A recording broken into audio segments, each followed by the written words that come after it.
The envelope was heavy, cream-colored, and sealed with a gold foil emblem of a private yacht slicing through sapphire waves. Inside, scripted in elegant calligraphy, "The Langston Family Caribbean Cruise, a celebration of legacy and excellence." I ran my thumb over the lettering, remembering last year's insult, when my cousin Bennett forgot to include me on the guest list. This year, they wouldn't forget. I made sure of that. My name is Natalie Langston. I'm 36 years old, and this summer, I was about to give my family the kind of surprise you only see in movies. Just as I finished reviewing the final merger documents for my company, my phone lit up. My mother's name blinked on the screen. I answered. "Natalie," she said, her voice oozing that familiar, tight-lipped sweetness. "We need to talk about the cruise." I leaned back in my chair, floor to ceiling, windows wrapping around my office on the 58th floor of a Manhattan high-rise. Below, I had a perfect view of the harbor, and of Celestia, the 280-foot yacht my family thought they'd chartered for their showy reunion. "What about it, Mom?" I asked. A pause. Then the sigh. "Well, sweetheart, your Uncle Bennett and I agree this year's cruise needs to be more curated." Curated. Out on the dock, I watched as a crew in white uniforms polished brass rails and aligned deck chairs. My deck. My crew. "There'll be some very high-profile guests this time," she went on. "Your father's new associates and Bennett's investors from Europe. We have to protect the family image." Ah yes, the image. The polished, perfect Langstons with their Ivy League resumes and country club smiles. And me? The disappointment, the dropout who left the family's financial firm to waste time on a startup. That waste of time just acquired our biggest competitor in a $5 billion zero-cents deal last week. "And I don't fit the image," I said evenly, watching one of my junior yachts glide past in the harbor. "Natalie, let's not make this uncomfortable," she said. "It's just, people ask what you do, and that online thing, well, it's just not real success." I smiled at the ownership contracts sitting on my desk. My online thing had bought the very yacht they thought they rented. "I understand, Mom," I said softly. She exhaled, relieved. "I'm glad. Bennett was worried you'd try to show up anyway." "Oh," I said, standing and straightening my blazer. "Don't worry, I'll be there. And trust me, they'll know exactly who the owner is, who'd been handed everything on a silver platter while I built my empire brick by digital brick." "No scene," I promised, my voice smooth. "But I think I'll stop by the marina anyway, just to see you all off." "Oh, Natalie, that's not necessary," my mother began. "I insist." I cut in gently. Family is family, after all. After hanging up, I tapped my intercom. "Maria, is everything ready for tomorrow?" "Yes, Ms. Langston," my assistant replied. "The captain and crew are fully briefed. Though," she hesitated, "are you absolutely sure you want to do it like this?" I leaned back in my chair, memories flashing. Every holiday dinner where I was seated with the children, even in my 30s. The New Year's brunch where Bennett's mediocre real estate win was toasted with champagne, while my multi-million-dollar funding round wasn't even mentioned. The quiet but constant offers from relatives to help me find a real job. "Absolutely," I said. "Let's begin." The next morning, I parked a discreet black sedan at the edge of the private marina. From my window, I watched the Langstons arrive in style. Uncle Bennett's cherry red Ferrari, my father's white Bentley, my mother's pearl Range Rover. All leased, though they boasted of owning every inch. I stepped out into the crisp summer air wearing simple white linen pants and a loose cream blouse. My minimalist look stood in sharp contrast to their deck-ready couture.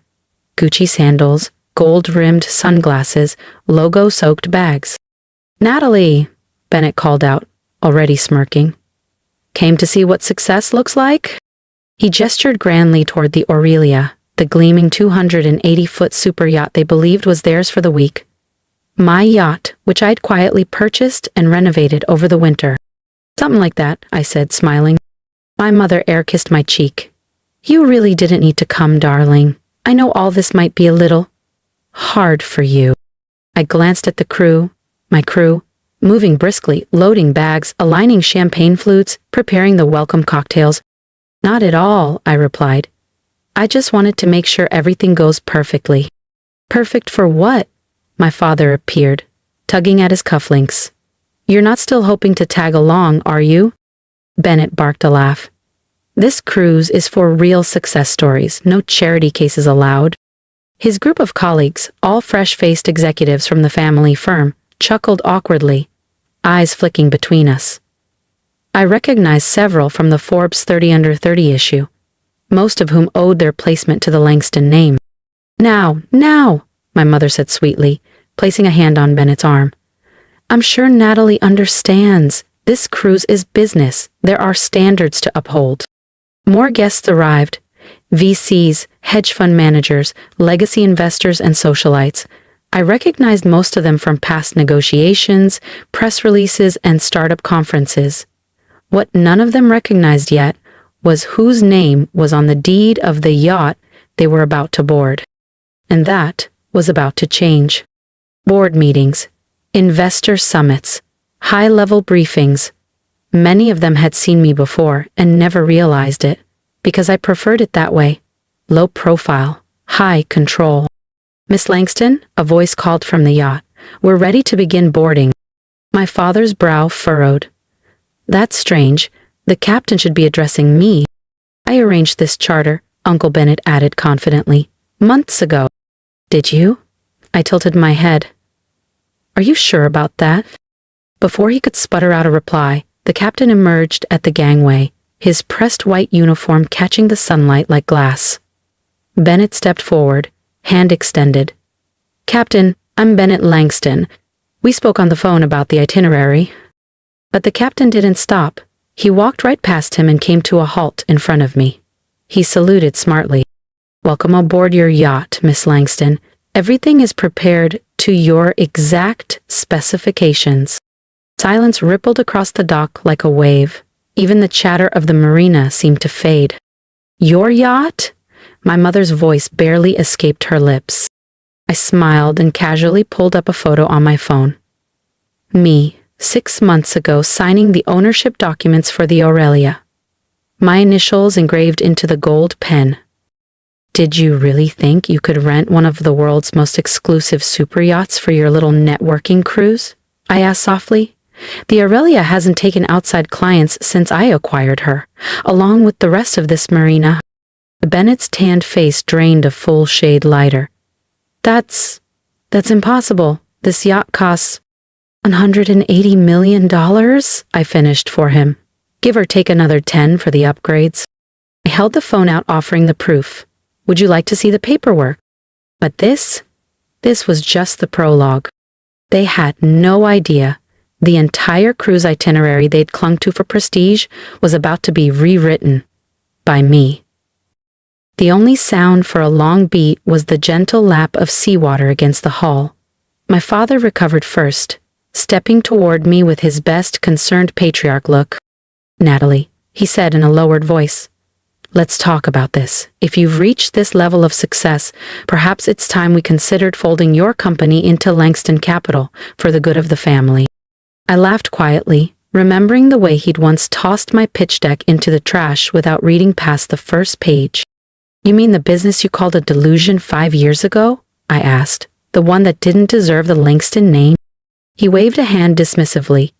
The past is the past. We're talking about legacy now. I turned to face him fully, voice calm but unshakable. Exactly, I said, and I'm here to redefine it. If you think this shocked them, wait until you see what happened once we set sail. Subscribe to the channel so you don't miss the moment everything changed. Let's talk about legacy, I said, turning to face the circle of guests gathered on the dock. Some were whispering behind their sunglasses. Others stared in open shock. 6 years ago, I pitched my tech startup to Langston Capital. I glanced at my father and Uncle Bennett. They spent 20 minutes explaining why it would fail, then offered me a job as Bennett's assistant. He shifted uncomfortably, suddenly very interested in his cufflinks. What they didn't know? I'd already locked in 3 rounds of funding. By the time they wrapped up their lecture, I had $50 million, 0 cents, in venture capital lined up. My mother's signature social smile faltered. But you work out of that little office in Soho. This little office is the entire top floor of the Langston building, I said, which, incidentally, I purchased last year. You may have noticed the sudden rent hike. My father paled. The Langston building had been his pride for decades, until an anonymous buyer tripled the rent, pushing him into a far less impressive address uptown. You, he whispered. That was you. I nodded. Along with most of the commercial real estate in the district, I enjoy smart acquisitions. Bennett stepped forward, suddenly charming again. Clearly we misjudged you, but now that we know, we can work together. Think of the potential. Oh, I've been thinking, I replied. I gave a slight nod to the captain, who stepped forward and handed a thick folder to my father. What's this? He asked, flipping it open. Then stopped cold. Ownership transfer paperwork, I said. Langston Capital hasn't been doing so well lately. Risky trades, disappearing clients, the SEC sniffing around. Bennett's face drained of color. How do you know about that? He asked. I know everything, I said, including the fact that unless you receive a sizable cash infusion by month's end, the firm collapses. My voice softened. Lucky for you, I'm willing to buy it at 30 cents on the dollar. The folder slipped from my father's hands, pages scattered across the dock. My mother knelt to gather them, her diamond bracelet catching the light. But that would mean, she trailed off. That I'd own everything, I finished. The firm, the building, the Langston name and finance. All the things you valued more than me. One of Bennett's young associates stepped forward, clearing his throat. I should probably mention, I already work for Natalie, he said quietly. A lot of us do. She's been acquiring investment firms across the city. Several more guests nodded, some physically stepped away from my family and moved subtly toward me. The shift in power wasn't just visible, it was seismic. Now then, I said, turning back to face my stunned family, let's talk about this cruise. I think it's time we discussed the actual guest list. I signaled to Maria, who stepped forward with the same calm efficiency that had helped me build an empire. She handed out fresh itineraries to the crowd. You'll notice a few changes, I continued smoothly. This is no longer a social cruise. It's the kickoff event for the East Coast Tech Futures Conference.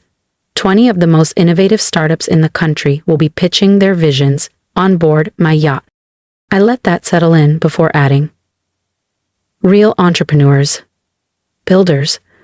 Not trust fund heirs playing executive. Bennett's face had gone from pink to deep plum. You can't do this, he snapped. These are our guests. A man near the front cleared his throat. One of the so-called friends Bennett had invited. Actually, he said, we're here because Miss Langston invited us.